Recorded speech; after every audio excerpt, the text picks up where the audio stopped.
22 जून 1974 चेन्नई में एक छोटा सा लड़का पैदा हुआ। उसके पिता ने उसे एक 500 रुपए की फिल्म में काम दिलवाया। आज 52 साल बाद वही लड़का तमिलनाडु का चीफ मिनिस्टर बनने जा रहा है। यह सिर्फ एक एक्टर की कहानी नहीं है, ये ऐसी पावर की स्टोरी है जिसने 30 साल तक सिर्फ स्क्रीन पर नहीं बल्कि करोड़ों लोगों के दिलों पर राज किया और उसने तमिलनाडु के 59 साल पुराने पॉलिटिकल सिस्टम को हिलाकर रख दिया।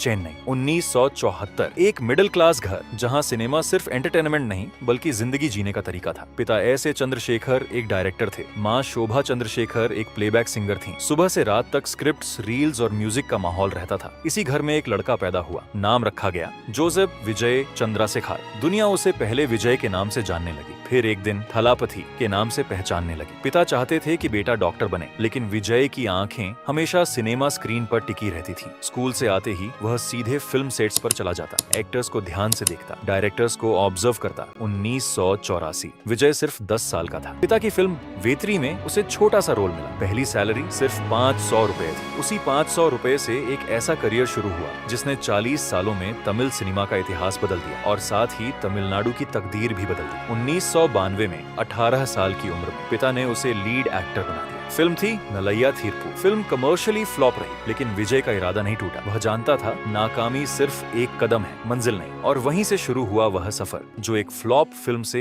108 सीट्स तक पहुंच गया। 1996 से 2023 तक एक के बाद एक ब्लॉकबस्टर। गिली ने बॉक्स ऑफिस रिकॉर्ड्स तोड़ दिए, थुप्पाकी ने साउथ सिनेमा का स्टैंडर्ड बदल दिया, मर्सल ने पूरे देश में कंट्रोवर्सी खड़ी कर दी, बिगिल ने विमेन एम्पावरमेंट को मेन स्ट्रीम बना दिया और मास्टर वह फिल्म बनी जिसने कोविड लॉकडाउन के बाद थिएटर्स को फिर से जिंदा कर दिया। विजय का फॉर्मूला सिंपल लेकिन पावरफुल था। स्क्रीन पर वह वही इंसान बनता था जो आम आदमी बनना चाहता है, ऐसा हीरो जो दबंग लोगों को हराता है, भूखे बच्चों के लिए लड़ता है और सिस्टम के खिलाफ सीधा खड़ा हो जाता है। ये सिर्फ एक्टिंग नहीं थी बल्कि एक मैसेज था। 2017 फिल्म मरसाल एक सीन शून में दिए विजय मुजन ने सीधे इंडिया की हेल्थ केयर पॉलिसी और जीएसटी पर सवाल उठाया। बीजेपी ने फिल्म पर बैन लगाने की कोशिश की। कंट्रोवर्सी इतनी बड़ी हुई कि पूरे तमिलनाडु ने महसूस किया ये एक्टर सिर्फ एंटरटेन नहीं करता बल्कि सोचता भी है, और जो सोचता है वह खुलकर बोलता भी है। हर फिल्म में एक पैटर्न था। विजय का हीरो हमेशा आम इंसान का चैंपियन होता था, गरीबों की तरफ, सिस्टम के खिलाफ। 2009 विजय ने एक ऐसा काम किया जिसे बहुत कम लोगों ने सीरियसली लिया। उसने अपने 85,000 फैन क्लब्स जो पूरे तमिलनाडु में फैले हुए थे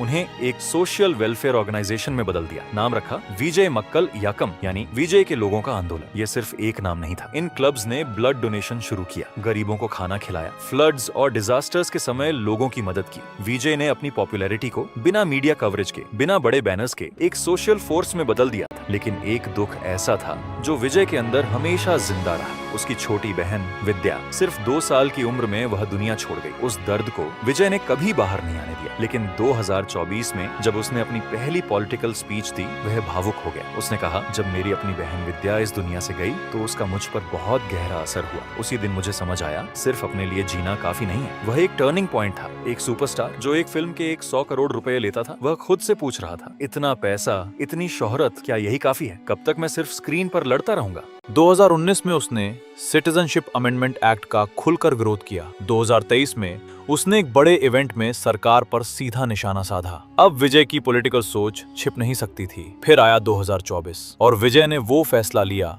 जिसने पूरी दुनिया को हैरान कर दिया। 2 फरवरी 2024 चेन्नई, एक प्रेस कॉन्फ्रेंस जिसे दुनिया हमेशा याद रखेगी। विजय ने माइक उठाया और फिर कहा, मैं अपनी पॉलिटिकल पार्टी अनाउंस कर रहा हूँ, तमिलगा वित्री काढ़गम, यानी जीत की पार्टी, तमिलनाडु की पार्टी। सोशल मीडिया पर हर तरफ खबर फैल गई। न्यूज चैनल्स पर ब्रेकिंग न्यूज चलने लगी। भारत के हर शहर में विजय फैंस की खुशी दिखाई देने लगी और पॉलिटिशियंस के दफ्तरों में एक नया डर पैदा हो गया। लेकिन विजय ने एक और बात कही जिसने सबको हैरान कर दिया। उसने अपना एक्टिंग करियर छोड़ दिया। 30 साल की मेहनत, 69 फिल्में, हर फिल्म के 100 करोड़ रुपए, सब कुछ छोड़ दिया। उसने एक आखिरी फिल्म की, जना नायगन, यानी लोगों का हीरो। फिल्म को सेंसर बोर्ड ने रोकने की कोशिश की, सर्टिफिकेशन वापस लिया गया, कोर्ट केसेस हुए, लेकिन विजय का पॉलिटिकल सफर कोई नहीं रोक पाया। सितंबर 2024 में इलेक्शन कमीशन ऑफ इंडिया ने टीवीके को ऑफिशियली रजिस्टर कर लिया। अब सवाल था, क्या तमिलनाडु के लोग एक एक्टर को सीरियसली लेंगे? 27 अक्टूबर 2024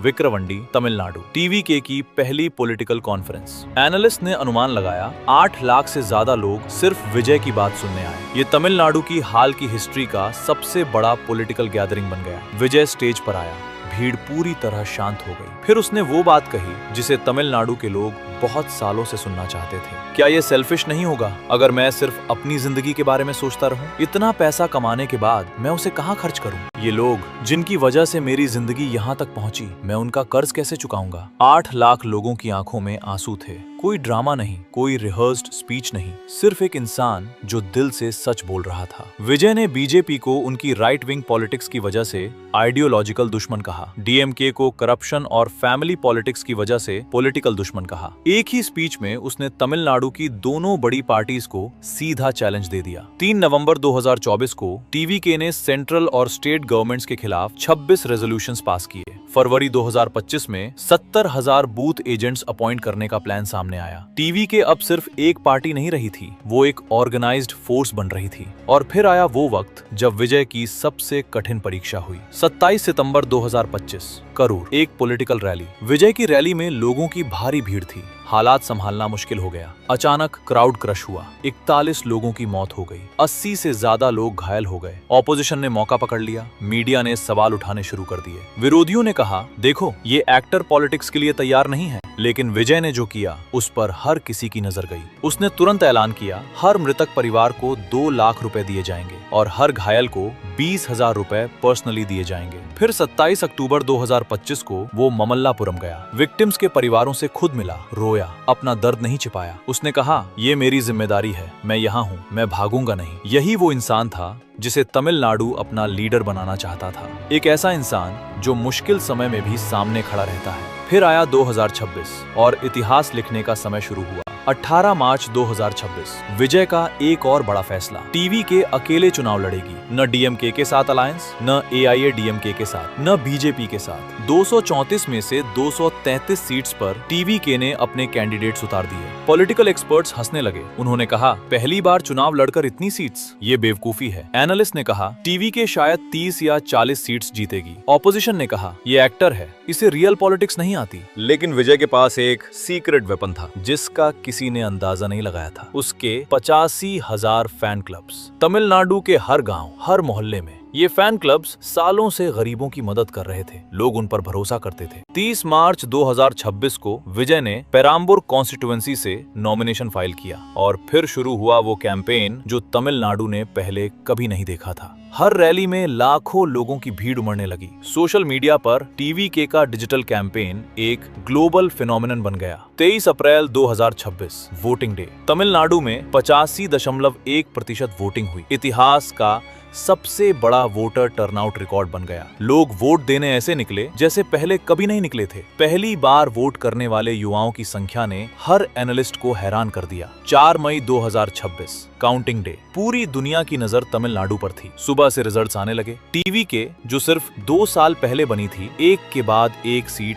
जीतती जा रही थी। डीएमके के चीफ मिनिस्टर एमके स्टालिन अपनी खुद की कोलाथुर सीट हार गए। एआईएडीएमके भी बहुत पीछे रह गई। फिर आया आखिरी रिजल्ट। पूरी दुनिया सांस रोक कर बैठी थी। TVK 108 seats, single largest party. DMK 59 seats, AIADMK 47 seats. 59 सालों तक तमिलनाडु की पॉलिटिक्स सिर्फ डीएमके और एआईएडीएमके के बीच घूमती रही। लेकिन आज पहली बार सिर्फ 2 साल पुरानी एक नई पार्टी सबसे बड़ी पार्टी बन गई। टीवीके ने 35% पॉपुलर वोट हासिल किया। 1960 के बाद पहली बार कोई नॉन द्रविडियन पार्टी तमिलनाडु की सबसे बड़ी पार्टी बनी। विजय ने पेराम्बूर और तिरुचिरापल्ली ईस्ट दोनों सीट्स जीती। मीडिया से बात करते हुए विजय ने कहा, ये मेरी जीत नहीं है, ये तमिलनाडु के उन लोगों की जीत है जो सालों से बदलाव का इंतजार कर रहे थे। 5 मई 2026 को विजय ने गवर्नर को लेटर लिखा। सरकार बनाने का ऑफिशियल क्लेम पेश किया गया। टीवीके मेजॉरिटी से सिर्फ